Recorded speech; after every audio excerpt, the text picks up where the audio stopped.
Developed by Don't Nod and published by Square Enix, Life is Strange is a beloved Telltale-style game which really captures the adolescent experience. It's very atmospheric, and much of it is refreshingly low stakes for a video game. Its art style holds up wonderfully, and it manages to create a cinematic style on a budget far below games like The Last of Us and Uncharted. And it's a mood piece in a time-capsuling game form. A real must-play if you miss 2013. With a Metacritic score of 83 and a user score of 8.3, it's safe to say that the game is well received, even though there's a vocal minority who disliked the game's focus on young women instead of manly things like cars and wars. The game uses an episode format with 5 episodes, each episode taking about 2 or 3 hours to play, which gives it an average completion time of 14 hours according to How Long to Beat. I originally played the first episode of the game when it released in 2015, but I didn't finish the game until 2019. In order to understand Life is Strange, you have to start off by accepting the fact that it's trying to emulate teen dramas, specifically TV series. All the design and narrative choices the team at Don't Nod made were made to make it feel like a heightened version of the teenage experience, and if you don't like that or don't want that out of the game, you won't have a good time with it. That's not to say that the game is just repeating story beats and tropes from like Dawson's Creek and Buffy. The game's success is in how well it adapts its inspirations into an interactive format, and in how well it realizes its vision. It's also a unique teen drama which draws a lot from Twin Peaks. Just like a teen drama TV series, the game is episodic with 5 episodes that each build on each other, and where choices made in one episode often come back in a later episode. As the game is heavily narrative focused, I've decided not to have a dedicated gameplay section to this essay, choosing instead to talk about the gameplay as it comes up throughout the game. I'm also going to be discussing spoilers, so if you want to play the game, which I hardly recommend you do, I suggest playing it first and coming back to listen to the section on a specific episode after you've played it yourself. We'll go through the game episode by episode, starting with the Chrysalis. Episode 1, Chrysalis, starts with our heroine Max Caulfield asleep in her favorite class, Mr. Jefferson's photography class. In her dream, she's on a path to a lighthouse overlooking Arcadia Bay, while a storm is raging. When she reaches the top of the hill, she sees a tornado heading for the town. She abruptly wakes up, and we see what an average school day looks like for Max. She's a bit of a wallflower and doesn't seem to have many close friends at her school, as she recently moved back to Arcadia Bay from Seattle. When she goes to the bathroom to get some space, she stumbles on an eye-catching blue butterfly, which would make for a great shot. After the photo is taken, we get this scene, which sets the game's plot in motion.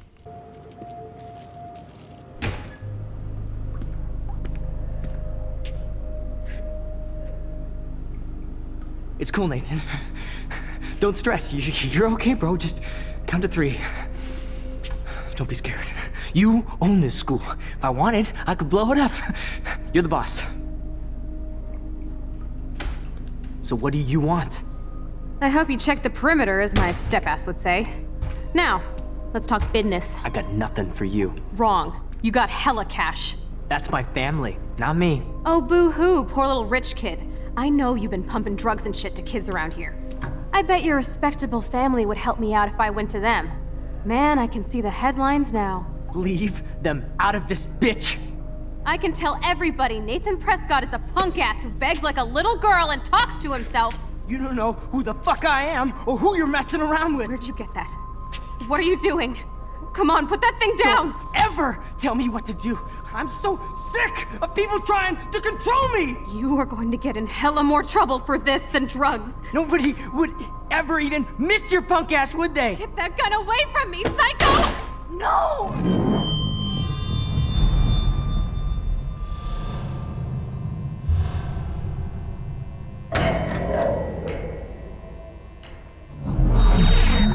Whoa. What the fuck?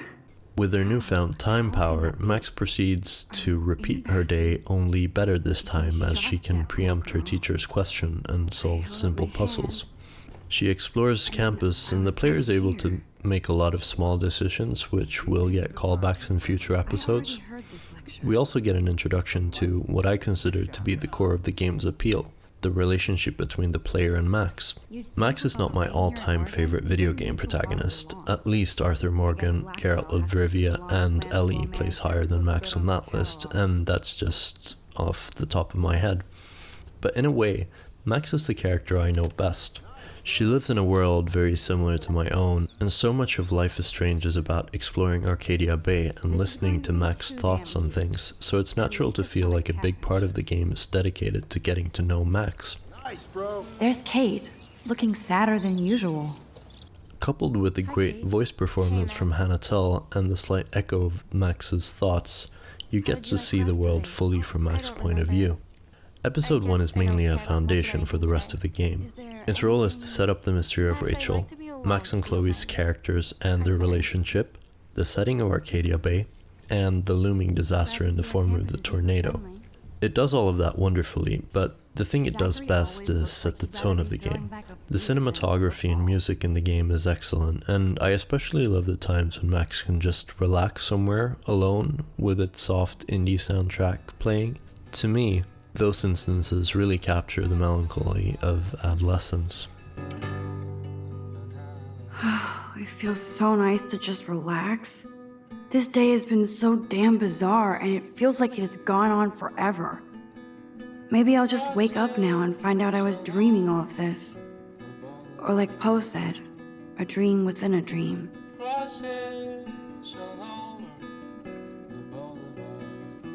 In terms of plot, Chrysalis is pretty light. The plot of Life is Strange is layered, and the rest of the game assumes that the player is aware of the status quo in Arcadia Bay, so taking plenty of time to explore the town and get to know its inhabitants is a great choice. Without saying too much, it was remarkable to replay Life is Strange with the knowledge of what is to come. Most major set pieces are hinted at, like there being posters advertising the Vortex Club and the End of the World party. Mrs. Grant's petition, Victoria's bullying of Kate, and even the solution to the game's central mystery is all set up or hinted at before Max even meets Chloe. And guys, don't forget the deadline to submit a photo in the Everyday Heroes contest. I'll fly out with the winner to San Francisco, where you'll be feted by the art world. It's great exposure, and it can kickstart a career in photography. So Stella and Alyssa, get it together. Taylor, don't hide. I'm still waiting for your entry too. And yes, Max, I see you pretending not to see me. What plot there is in episode 1 centers on Max and Chloe's reunion after 5 years apart. Max Caulfield, right? You're one of the Jefferson's photo groupies? I'm one of his students. What the fuck ever? I know you like to take pictures, especially when you're hiding out in the bathrooms. You best tell me what you told the principal, now. Answer me, I told bitch. him the truth. A student had a gun. No, you told him I had a gun. That's why he dragged me into his office. And did what? Give you a stern lecture? Nobody lectures me. Everyone tries, though. They try. You should talk to somebody, Nathan. Do not analyze me! I pay people for that. Worry about yourself, Max Caulfield. Take a step back, Nathan Prescott. Oh man, you're telling me what to do? Get away from her, dude! Hey! Leave him alone! Nobody tells me what to do! Not my parents, not the principal, or that whore in the bathroom!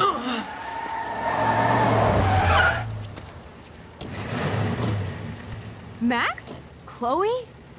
No way. You again. Oh, bro, I got this! Chloe seems to have changed a lot more than Max, and there's both excitement and tension in the reunion. When Max gets to explore Chloe's house, we get many hints about how the Price family has had a tough 5 years. Chloe's dad passed away, her best friend moved away, and her new best friend ran away, leaving Chloe alone with her mom and an overbearing stepdad who embodies all that is wrong with the man, capital T, capital M. She obviously feels lonely, but as much as Chloe wants to be mad at Max, she's also elated to see her old friend again. The pair rebond over the day's events, and Chloe buries the hatchet for good by giving Max her dad's old camera after Max's camera broke at the parking lot. This was my real father's camera. I want you to have it. That's so cool you remembered my birthday. But I can't take this. Of course you can. My dad would be pissed if I never used it, and now I know it'll be used awesomely. And I'll snag this picture as a symbol of our reunion. Cool? The episode ends with Chloe and Max visiting the lighthouse overlooking Arcadia Bay, and Max gets another apocalyptic vision. This shit pit has taken away everyone I've ever loved. I'd like to drop a bomb on Arcadia Bay and turn it to fucking glass.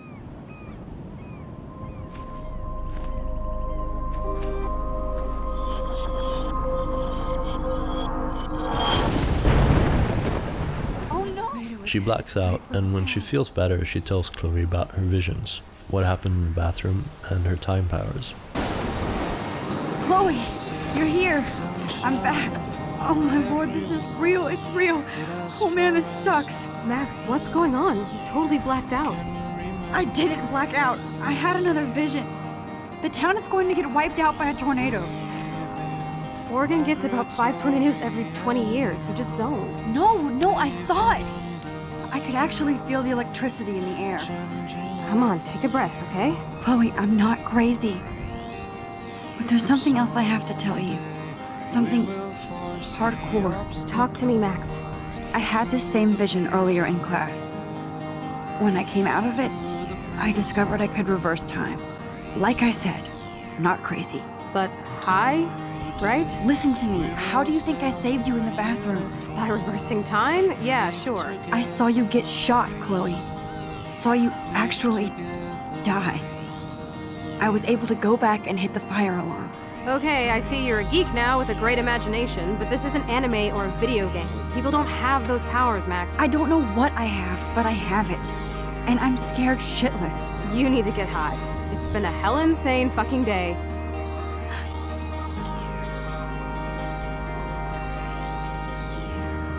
What the hell is this? Snowflakes? It's like 80 degrees. How? Climate change. Or a storm is coming.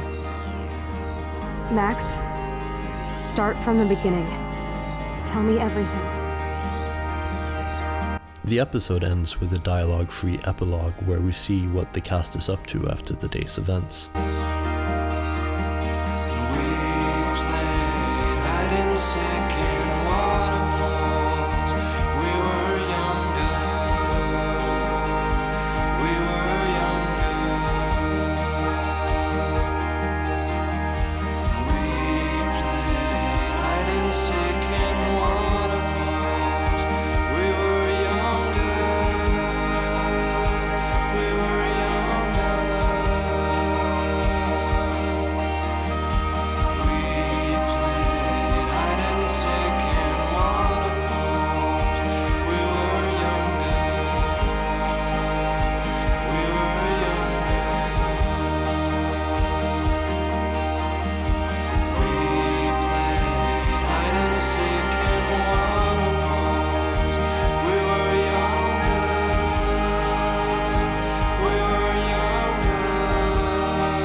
Including a final ominous one where we see some sort of file on Rachel Amber.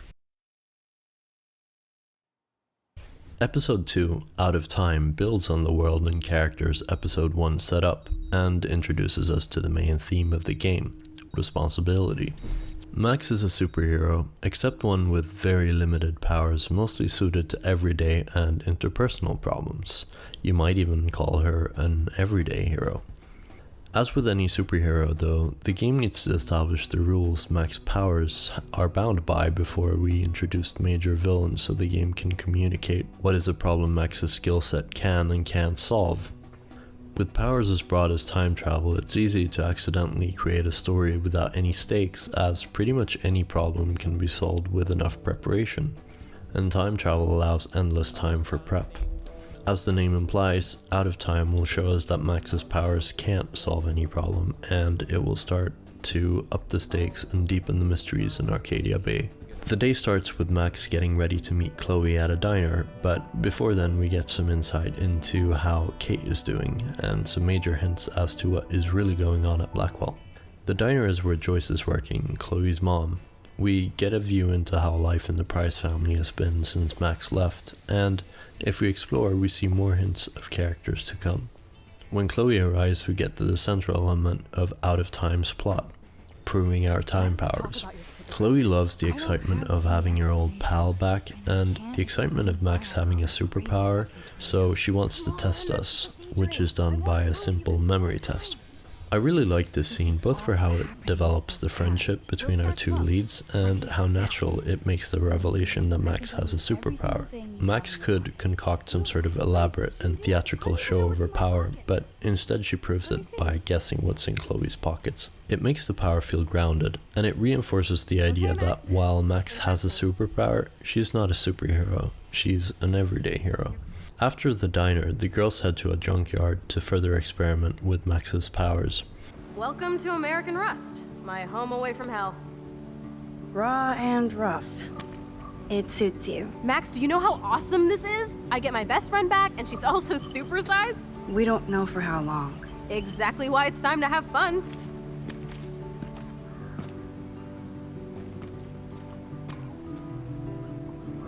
David might be a douche, but you did steal his gun. Is everybody armed in Arcadia Bay now? Only the ones who shouldn't be, like Step Dildo. Until now. I'm not in the revolution yet, Che. You are the revolution, Max. So we should figure out how to best use and abuse your power with a test. Chloe did steal David's gun, and she wants to have a beer and shoot some bottles at her secret lair. This might be the time to discuss age. One thing that has always been off with the game for me is that Max and Chloe are 18. The game feels like the characters in school are written like they're 16. I suspect the age change was a late addition, and I think the events of this episode is the main reason why it was changed. To have underage characters drinking and smoking weed is controversial enough, but when they start waving guns around, I suspect the age rating boards start to get nervous. Max helps Chloe with a couple of trick shots, and we find the place where Rachel and Chloe used to hang.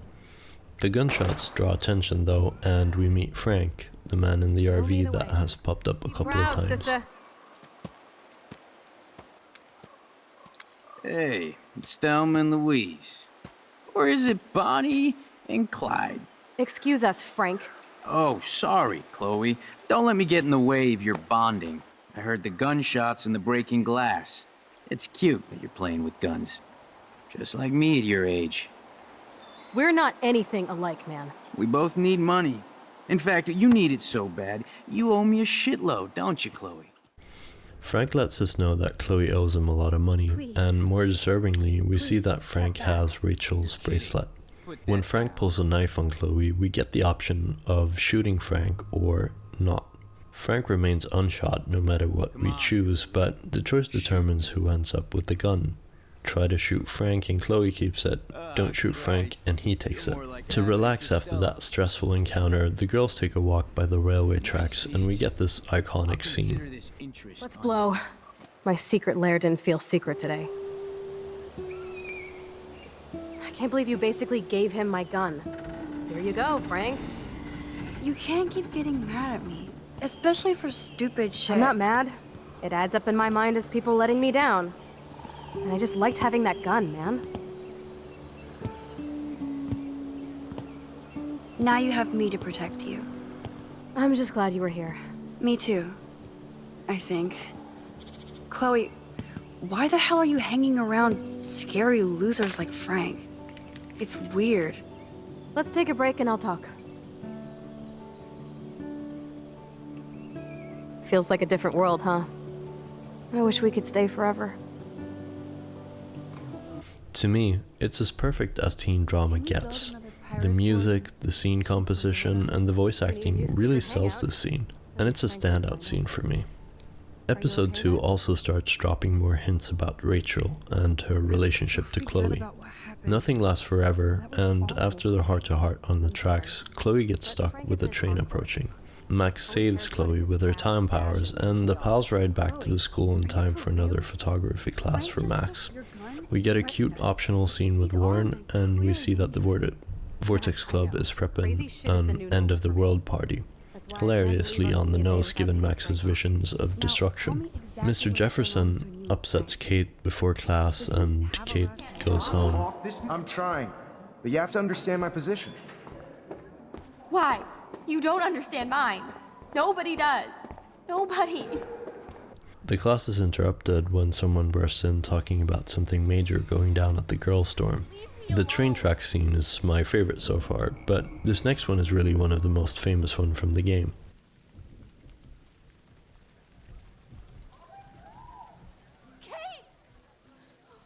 Kate is on the roof and she jumps. We rewind, but the day's events have drained Max's powers. She manages to stop time in order to get to Kate, but her powers are now completely drained. In a great inversion of how conversations in Life is Strange usually goes, now we have to try talking Kate down from the ledge without relying on rewinding to get the right options. It's a great moment as it raises the stakes and tests how much you've been paying attention. As mentioned in episode 1, the game is all about seeing the world through Max's eyes, and if you look around for things to get Max's take on, you will know what to say to get Kate to step down from the edge. This event also explains the episode's title, as Max, the time-powered everyday hero, is ironically out of time powers when she needed them most. Out of Time is all about abusing Max's powers, and in a twist on Spider-Man's famous "with great power comes great responsibility," we see firsthand how irresponsible use of power can have disastrous consequences. On the one hand, that message becomes violently clear if we fail to save Kate, a preventable death had we not messed around with a stolen gun instead of studying. On the other hand, being able to save Kate even without powers reinforces Max's status as an everyday hero, powers or not. This is quality video game writing, making sure the outcome is narratively satisfying and in line with the game's themes, irrespective of the outcome the player gets. I also think this is a section which necessitated a higher age for the characters. The scene is shocking enough as it is. It would be just that much worse had Kate been 16. Episode 2 ends with Max, David, Nathan, and Mr. Jefferson in the principal office being questioned by the principal in the day's events. Max gets to choose who's to blame for Kate's attempted suicide, and her powers are back, so you can change your mind after having made a choice again. As we'll see more and more, one of the central themes of Life is Strange is responsibility, and as such, I try to always pick responsible options as that should give the best results. But even when I know the truth of what's going on at Blackwell and in Arcadia Bay, it's hard to know what the right answer is here in the principal's office.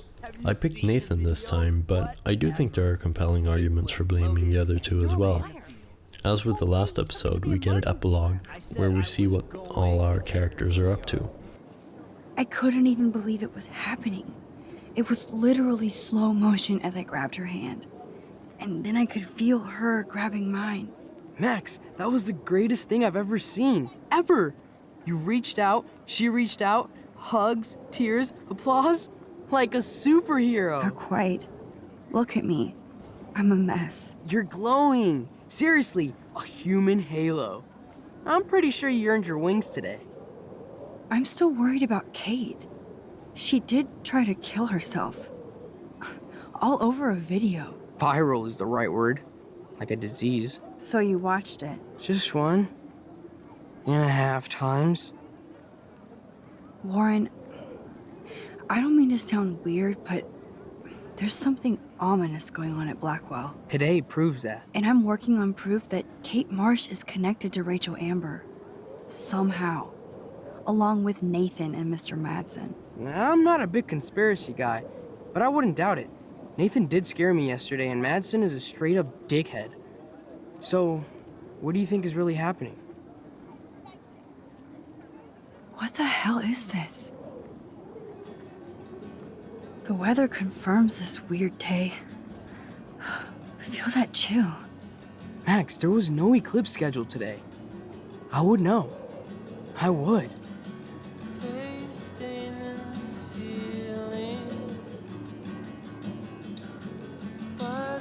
I believe you, Warren. I'll believe anything this week.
see the files again.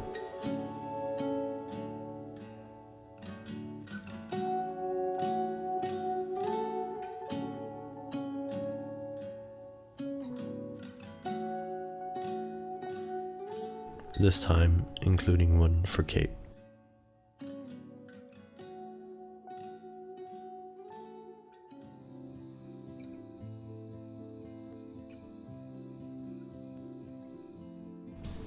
Episode 3, Chaos Theory, starts late at night in Max's room. Chloe wants to hang out and investigate Rachel's disappearance, but before we meet her we get to explore the girls' dorm for the third time. Chloe's plan is to use David's keys to the school to look through the principal's office for any clues about Rachel. The plan works flawlessly except that there is no key to the principal's office, so we get one of the most clever uses of Max's time powers in the game. If you'll light the candle. This is so cool. Get ready to haul ass.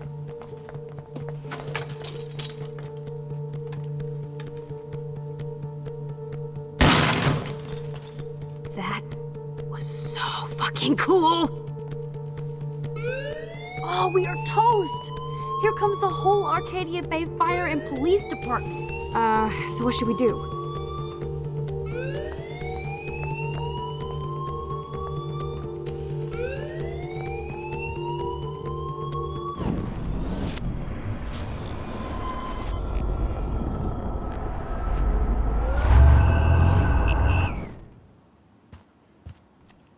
If I can get this bastard open, she can't cheat with her rewind. Oh, this is bullshit. Fuck you, door. Welcome to my domain. After the break-in, the girls decide to relax by going to the school pool in a scene which really reminded me of that season 1 episode of Gossip Girl. They bond in the pool, and it's character moments like these which show why the game is so beloved. I suppose now is the time to talk about Max and Chloe's relationship. The game clearly suggests that they might become more than friends, and I don't think it's a spoiler to say that how their relationship progresses is up to the player's choices. I think the game walks the tightrope of making it natural for the two to become a couple and for them to remain good friends, but I think that's for each individual player to decide. We'll talk more about this in episode 5 in the general discussion section, but I think we need to acknowledge that the chemistry between Max and Chloe isn't a sort of Buffy Faith unintended reading, but an important part of the game's narrative. Eventually, the girls are chased out by David, and we get the first stealth sequence. Not terribly interesting, as you can just rewind when things get hairy, but not terrible. After the night's excitement, Max sleeps at Chloe's place. The morning after, the big moment comes, just about halfway through the game. And let your inner punk rock girl come out. You can afford to take chances, whenever and whatever you want to try. For example, I dare you to kiss me. What? I double dare you. Kiss me now. For this playthrough, I decided not to pursue this relationship. Instead, I wanted to see where the Warren romance goes, but it did feel weird and awkward to turn Chloe down here, and again, the age issue rears its head. This feels more like a move someone a bit younger might try, and Chloe has already been in a relationship with Rachel, so I don't know, it's a bit weird. Either way, Max borrows clothes Rachel had left at Chloe's place if she needed more hints, and we get to spend some time with the Price family. Max gets an old photo from Joyce and helps her make breakfast. If we go outside, we also get some bad omens in the garden. When David comes home, a pretty major argument breaks out, which can end with Joyce and David being on really bad terms. The game really wants you to hate David here, so it might be weird to even give you the option of siding with him, and his spying setup is more than reason enough for him to sleep at a hotel for a few nights in my eyes. It might be tempting to just pin Rachel's disappearance on David, but given that Frank had Rachel's bracelet on yesterday, the girls want to investigate his RV. The RV is parked outside the Two Whales diner, so our dynamic duo needs to get the keys off Frank and distract his dog to get in. We also get more ominous omens outside the dinner. The coming end of the world party seems more and more appropriate, and we're reminded of Max's tornado vision in a less direct way than we were last episode. In the RV, we find out that Frank and Rachel were in a relationship. The plot thickens. Before we ponder the implications, I want to bring up the Twin Peaks influence again. It has been a major part of the game since the start, with its Pacific Northwest setting in the US, a small town full of secrets, a beloved teenage girl gone missing, and a diner being a centerpiece location. But the revelation that Frank and Rachel had a thing really brings home the Rachel Amber Laura Palmer parallel. Much like Laura Palmer, Rachel seems to have been everything to everyone and had time to be involved in several romantic relationships at the same time in addition to other activities, almost as if she had 48 hours per day. Much like Laura Palmer's, Rachel's story isn't a very happy one, and Chloe sure ain't happy about this latest revelation. Chloe feels betrayed, and we get a clearer glimpse into her thinking. Chloe, you can't keep blaming me and everybody for everything wrong in your life. It's so not fair. I gotta blame somebody, otherwise it's all my fault. Fuck that. Grow up. God, you're not the only one in Arcadia Bay with problems. Kate Marsh almost... Yes, Kate Marsh almost killed herself. Such sad, okay? That doesn't make me feel any better about my fucked up life. Get it?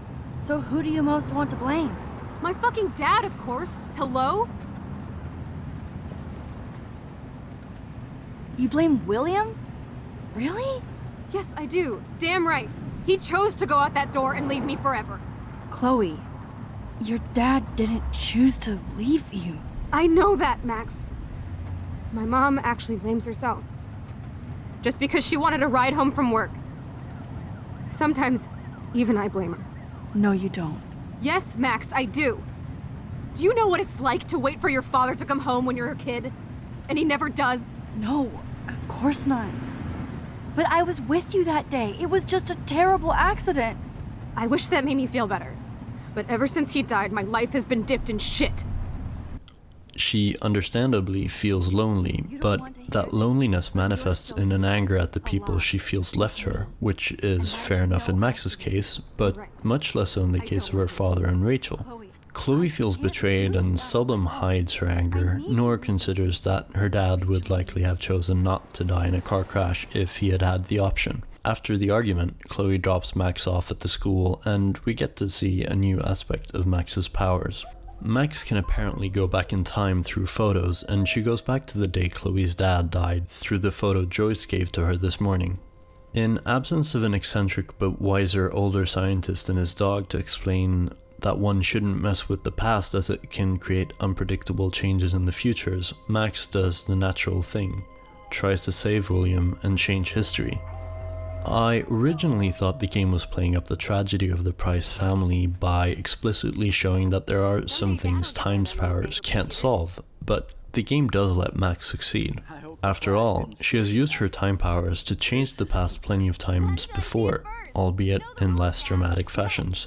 I often despise multiverse and parallel timeline plots, as they so easily can reduce the audience's investment in a story, but this series of scenes is simply amazing. The changes are small but noticeable, and the game clearly telegraphs that things aren't fine even if we saved William.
Max Caulfield.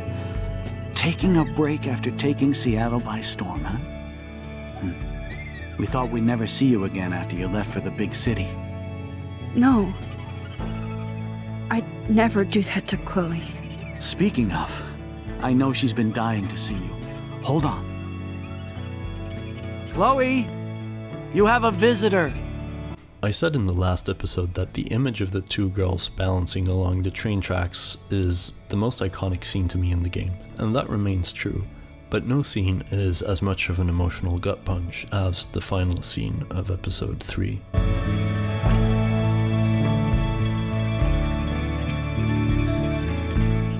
Episode 4, Dark Room, begins right where Chaos Theory left off.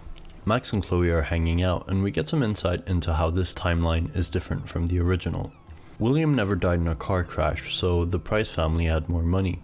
Chloe was a straight A student, and Max sent letters and selfies after she moved away. But as we know, time powers can't solve everything, and Chloe ended up in a car crash, paralyzing her from the neck down. This Chloe is much calmer and less rebellious, and we get some cute callbacks. It is hella cold out here. Hella? I hate that word, no offense. The girls spend a perfect day and night together, but when we wake up the next morning and explore the Price house, we inevitably see that things are worse than they appeared on the surface. Not only is the Prices drowning in medical bills they can't afford, Chloe's condition is rapidly deteriorating, and we get a cruel scene. Chloe wants to be euthanized after her perfect day. She feels like a burden to her parents, and she knows she'll probably never have a day as good as yesterday again. Both times I've seen this sequence, I've thought that Chloe is unfair here. I don't have an issue with her request to die on her own terms with dignity, but asking Max to press the button is too much to ask. I can't decline though, can I? And besides, you already know that Max can't let this be reality. She wanted to save William for Chloe's sake, and as she says, it feels like her attempts to help are harming. We return to the day William died and burn the picture that let us change this past. When we return to the original timeline, we get to the meat of the episode, the investigation. This episode is, in my view, by far the best episode in the game, to the point where it almost becomes a pacing issue. The emotional lows we reach in alternative Chloe's bedroom will be reached again by the end of the episode, and we also get the best gameplay and an earth-shattering plot twist. Darkroom is Life is Strange at its best, and I wonder if the prologue of alternative Chloe and Max's reunion wouldn't have fit better in episode 3. There's already so much to talk about, and the episode hasn't even properly started. Max and Chloe's Thursday begins in Chloe's room, where they've set up a conspiracy board with all the clues to figure out what happened to Rachel. Before we start the deductive reasoning, we take the opportunity to go through David's surveillance apparatus again, and if you, like me, went hard on David in Chaos Theory, we get this heartbreaking interaction with David as he's leaving the house, officially starting the David redemption arc. You won this battle, Max. You broke up my family. I salute you. David, I didn't try to hurt you. Ever. But I won't let anybody hurt Chloe. Too late, isn't it? You just better be damn careful with her. Don't you wander off into the dark. Before we can continue with the investigation though, we need all the clues. The investigation had 3 prongs: David, Nathan, and Frank. So we need to get clues from all the 3 before we have enough leads to solve the mystery. Nathan's clues are gathered by breaking into his dorm room, and we get some insight into Nathan's mental health issues and parental issues. I also really like how Max points out Nathan's talents as a photographer. His shots are often macabre or disturbing, but he's not a hack. After we get the clues, Nathan returns, and the Arcadia Bay lightweight title match enters round 2. Next stop is Frank's RV, and we get a sort of dialogue boss encounter to get Frank's clue. The format really doesn't work well here though, as we have to start over from scratch when we screw up, and there's a lot of fast forwarding through dialogue to get back where you picked the wrong option. I said that episode 4 is the best in terms of story and gameplay, but unfortunately this conversation with Frank is the outlier. After seeing Frank, we return to Chloe's room, ready to unravel the mystery. With all the clues in hand, we have the three branches to the investigation: the David branch, the Nathan branch, and the Frank branch. The idea is to look at all the clues on the conspiracy board and whittle them down to the relevant ones, which then moves on to the next stage where we match clues together to decipher a code, unlock a phone, and figure out where Nathan has been driving. All the leads converge on one location, an old barn in the woods owned by the Prescotts. Since we return to the original timeline, the mood has been one of upbeat investigative excitement. The clues spell out a message, which means the case can be solved. At the barn we find a storm bunker, and the mood turns sinister. Entering the bunker for the first time is amazing, both intensely exciting and sinister. In the intro I said that the game is striving to emulate teen dramas with a heavy Twin Peaks inspiration. This moment is traditionally when the case is solved in teen dramas. The adults didn't listen when the teens warned them, but now they've solved the case on their own, so the friendly neighborhood police officer arrests the dastardly criminal, and the adults admit they were wrong and that the teens are smarter and more responsible than they were given credit for. Life is Strange is darker than that. The bunker is an advanced storm shelter and Prepper's wet dream, appropriate given the coming apocalyptic storm. But it isn't just that. It's also a state-of-the-art photography studio. Why would someone hide a studio here? Well, the observant player recognizes the bunker from the epilogues, and we quickly find the eye-catching red files. We also find some more background on Nathan's mental state from Dr. Jacoby and this note. The files show pictures of the young women whose names are on them, and it's clear those photographed were not consenting models. The photographs are disturbing, but the game doesn't play up the shock factor. There are files for Rachel and Kate, and an empty file for Victoria. The scene has a lot of sinister implications, and it only gets worse.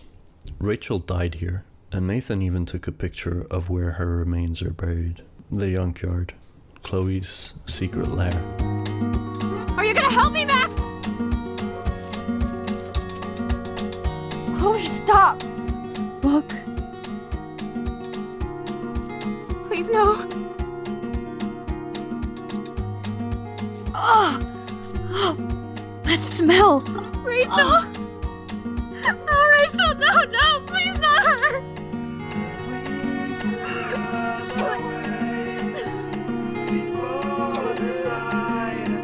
Chloe. Rachel, why? I'm sorry, Chloe. I'm so sorry. I loved her so much. How can she be dead? What kind of world does this? Who does this?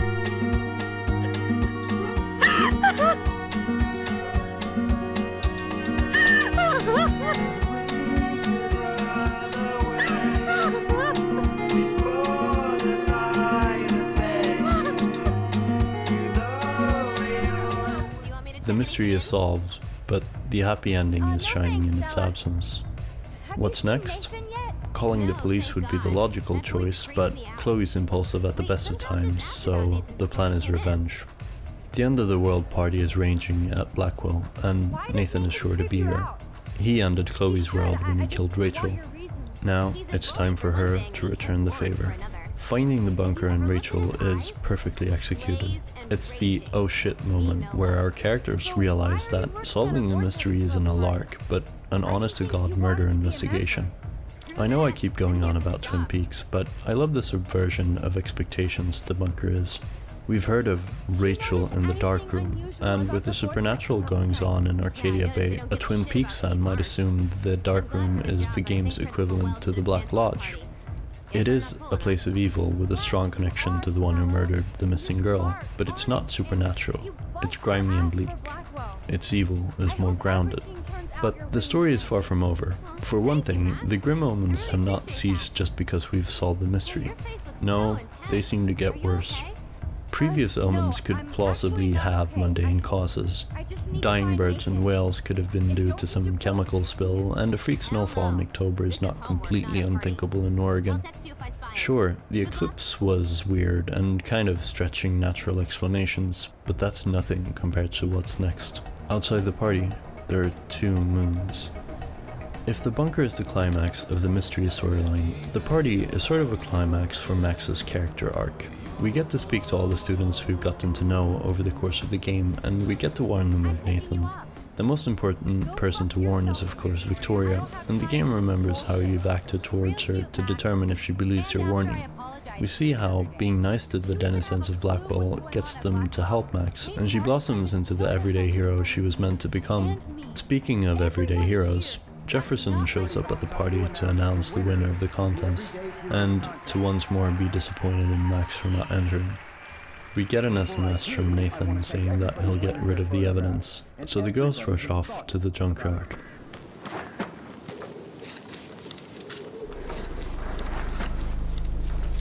Oh god, Max, look. She's still there. Don't look, Chloe.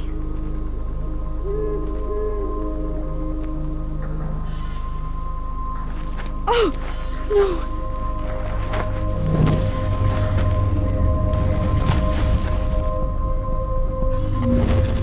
Chloe! Look out! What the fuck?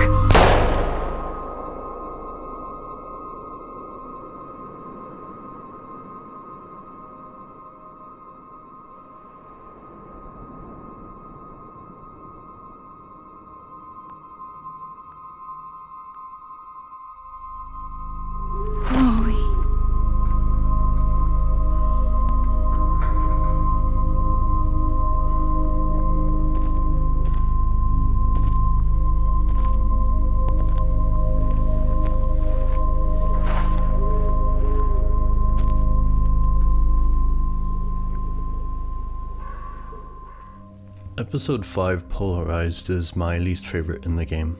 Before replaying it, I remembered it being confusing with too many timelines and too many bad stealth sequences.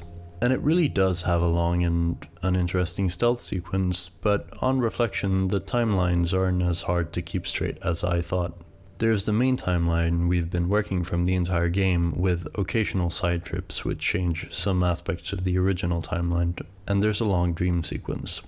The new reason episode 5 is my least favorite is that it focuses on its central message to the detriment of character moments, and it reveals that the game has been a tragedy all along. I don't want to see Max and Chloe suffer, and the end of the game is both uplifting and heartbreaking, but I'm getting ahead of myself. Max is trapped in the dark room and Chloe is dead. We need to change that, and luckily for us, Jefferson lets us access a photo. We go back to the classroom selfie the very first day and make all the right choices. We console Kate, we tell Victoria to be better, we warn David about Jefferson, we hand in our photo for the Everyday Heroes contest, and basically tell Jefferson that we know what he's up to. We jump back to the present, and Max is on a plane with the principal to see Max's photo in a gallery in San Francisco. At the gallery, Max is treated like an up-and-coming star in photography, Chloe is alive, and Jefferson is arrested. Kind of a short episode this, but oh well. Except we forgot one thing. The storm. This is very important, and it's been hinted at throughout the game, but it's something that this episode makes quite the focus. Stopping Jefferson does not stop the storm. Those are two separate problems. When you think about it, that makes perfect sense. Jefferson was evil, sure, but he wasn't supernatural, and while it'd be very practical if stopping him and finding out what happened to Rachel stopped the looming disaster, but it wouldn't be very logical. That means we have to go back. We arrive back at the dark room and find that Jefferson has burned our photos. I'm not sure why, it really doesn't fit his MO, but that's mainly a nitpick. How do we get out of the dark room without photos to travel through? Well, with a little help from our friends, of course. David enters the bunker just as Jefferson is about to kill Max, and we get a really goofy fight scene. The first time this scene plays out, it makes sense. Jefferson is hiding and ambushes David. But when we warn him, it reflects really poorly on Madsen that an actual trained soldier with real-life combat experience can't beat up a middle-aged hipster. David needs our help, and while I think the scene undermines David's character just to fit in a bit of gameplay, I kind of like the fact that ultimately Max has to act to save David and herself. After the evil hipster is dealt with and Max is free, we get the choice of whether or not to tell David about what happened to Chloe. If we tell him she's dead, he summarily executes Jefferson. With the storm raging, we need to find a usable photo to travel back and save Chloe. And luckily, Warren took a photo of us just before the party yesterday. He still has it. The crux is that we have to make it through the storm to the diner to get it. The town is a mess. The actual tornado hasn't made landfall, and still the town looks like an outbreak day in The Last of Us. We get the chance to save some of Arcadia Bay's inhabitants before entering the diner, and we get to talk to some of the characters we've met in town before we go back to save Chloe. We save Chloe yet again, but the storm is still raging. The girls are heading towards the lighthouse, the only safe place in the bay, but on the way Max passes out and we get an extended nightmare sequence. It's a good nightmare sequence with some great disturbing moments. I especially like when we are in Jefferson's classroom and all the pictures we can inspect are from the darkroom, and we get this nice little interaction. I see you, Max Caulfield. Don't even think about leaving here until we talk about your entry.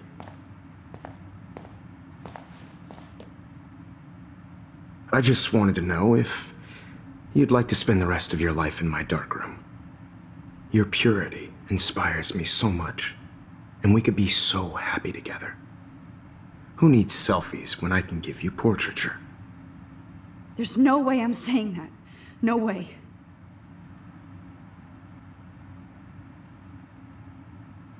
My selfies are shit. I need to be framed by a real artist. I'm just a poser. Yes, you will be posing. For me.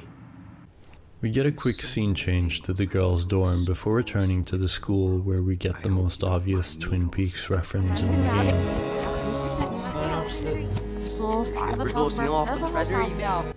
I love how you can rewind here to hear the music and people talking normally. Then we get the aforementioned stealth sequence complete with collecting 5 beer bottles, to which Max says, "Oh no, bottles.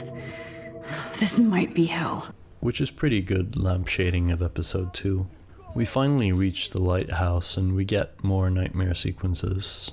We finally end up at the diner where almost literally every single character we've met asks Max why she wants to kill them all, before confronting an alternative version of Max. We catch back up with the girls by the lighthouse and transition back to reality. Max isn't sure about her choices, and Chloe is surprisingly mature about the week's events. The changes Max has been making have been important. They have changed things for the better, but none of the choices had any impact on the storm. Chloe has the butterfly photo we took when this all began, and we get the final choice. Sacrifice Chloe or sacrifice Arcadia Bay. After you make your choice, the game is functionally over. There's a dialogue-free epilogue, but the last interaction the player has with the game world is choosing Chloe or the town. I chose to sacrifice Chloe last time I played the game, and I chose to sacrifice Chloe this time too. I often find that making these videos changes my opinion of the game I'm writing about. Sometimes for the better, like with Call of Juarez Gunslinger, and sometimes for the worst, like with Spec Ops: The Line. I found myself far more invested in Life is Strange than I thought I would be. I knew that Jefferson was the culprit, and I knew that Max would ultimately have to choose between Bay and the Bay. So I thought it would be a pretty small project I could hammer out quickly, as I surely couldn't have that much to say about it.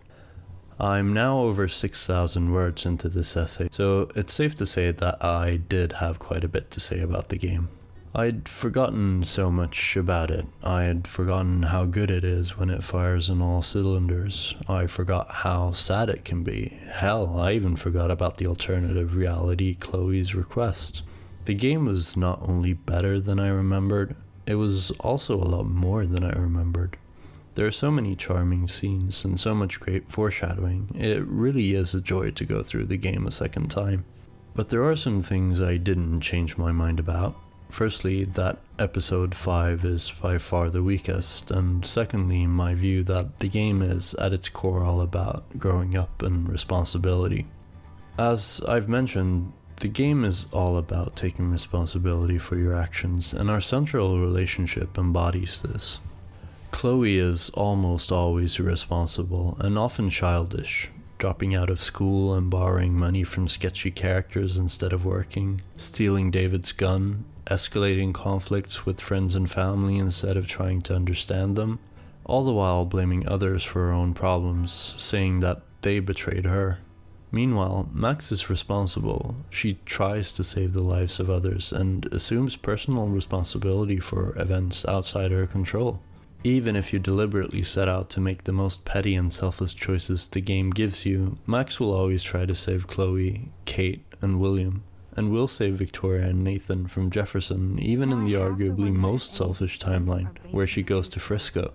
As much as Max learns to be more confident and self-assured by being around Chloe, the more drastic character arc in Life is Strange is Chloe's. Episode 1 Chloe would never sacrifice herself for the sake of Arcadia Bay. She'd gladly burn the city down herself. But at the lighthouse, when she gives Max the butterfly photo, she has matured enough to argue not just that the decision is Max's and Max's alone, but that the right choice is letting her sacrifice herself. The butterfly photo is a beautiful piece of symbolism. The butterfly effect is named after the saying that the flap of a butterfly's wings can cause a storm on the other side of the world, as a metaphor for how big effects can have small causes. The actual blue butterfly's wings flapped and Max saved Chloe's life, but those same wings also whipped up the storm which will inevitably destroy Arcadia Bay if the timeline isn't restored.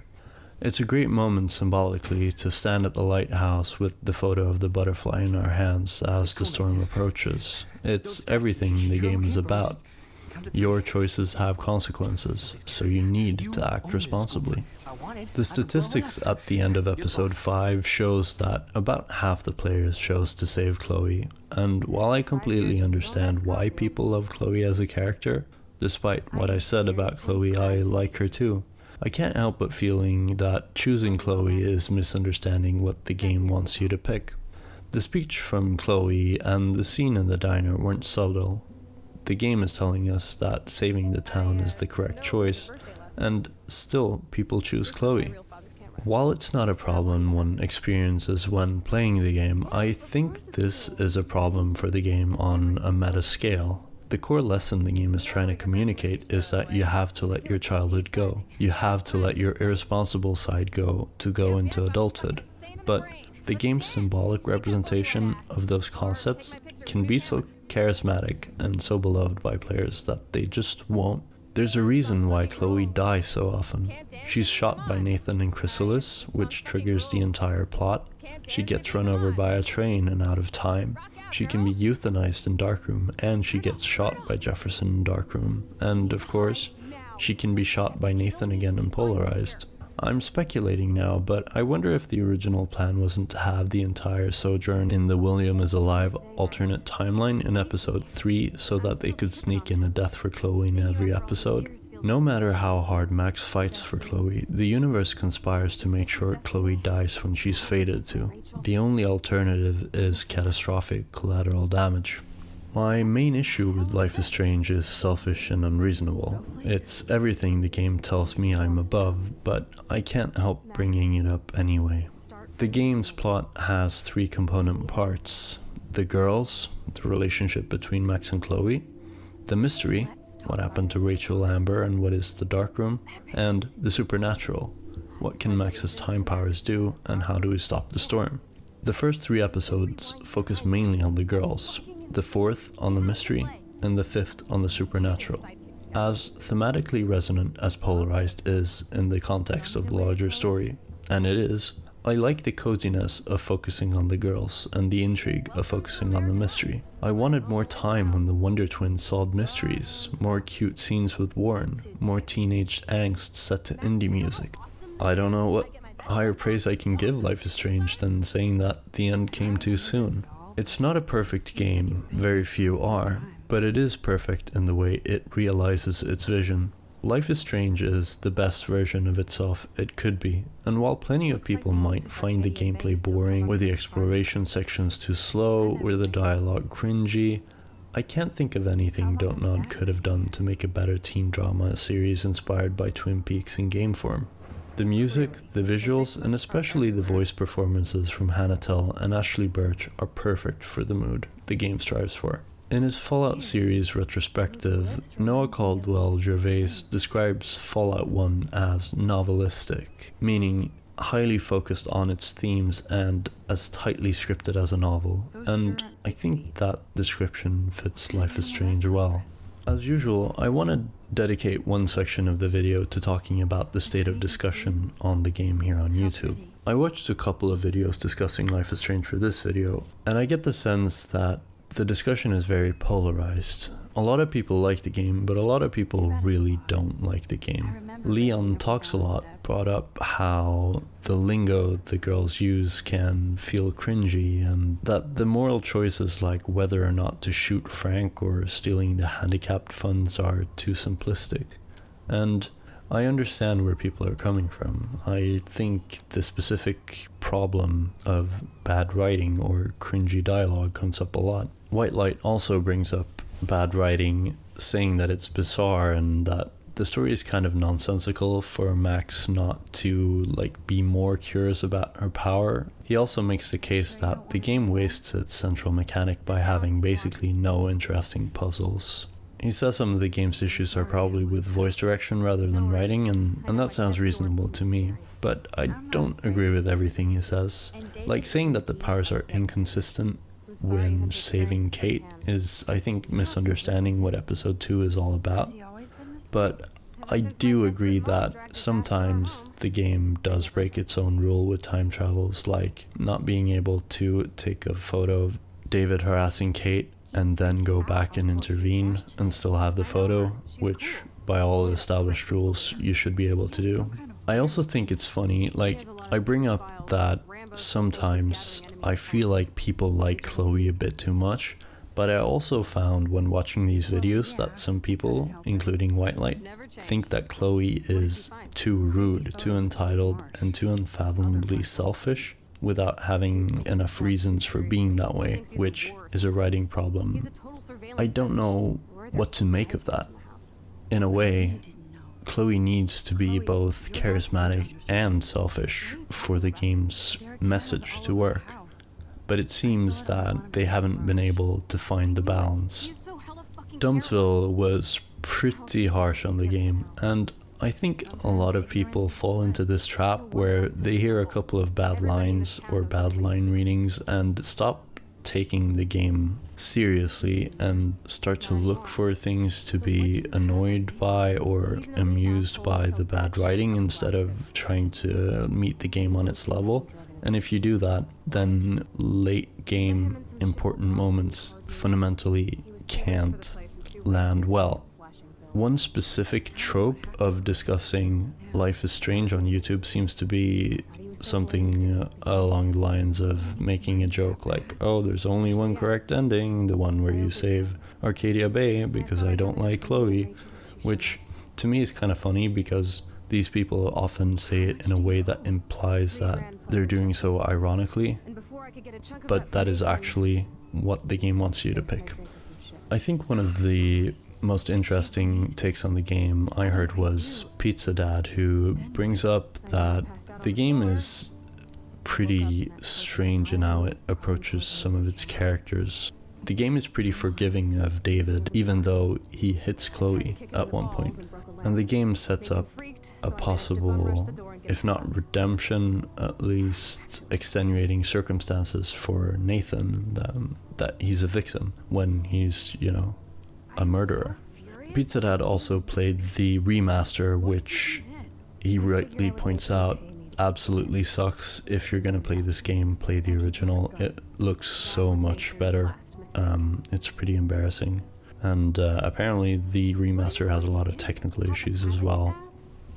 Overall, my response to the accusation that the writing is bad in Life is Strange and that they use a lot of cringy lingo that no real human would ever say is that it's kind of inevitable that grown men in France are bad at writing naturalistic sounding dialogue for teenage girls in the US, and if you're gonna have a good time with Life is Strange, you just have to get over the fact that it's written this way. I also wonder if the time you were in high school or local equivalent is a big determining factor to whether the girls' lingo is cringy or acceptable. Around the time the game is set, I was in gymnasiet, and for me, nothing they say is outrageous. It sounds plausible. If you want to have a good time with the game, you have to approach it with an open mind and meet it on its terms. I don't know when I'll return to Arcadia Bay again, but I know I'll be back, and I think you should return there soon too. Chloe's mad that you left her, but she'll come around. After all, she needs someone to help her find Rachel, and an ally in the war against Stepdooch. That's why I choose to leave Max here, at the swing, rather than after the storm. Here, there are more mysteries to solve, conversations to have, and indie tracks to listen to. Join me next time as we explore another game that features time travel. Unfortunately, it also features enormous mosquitoes and witches.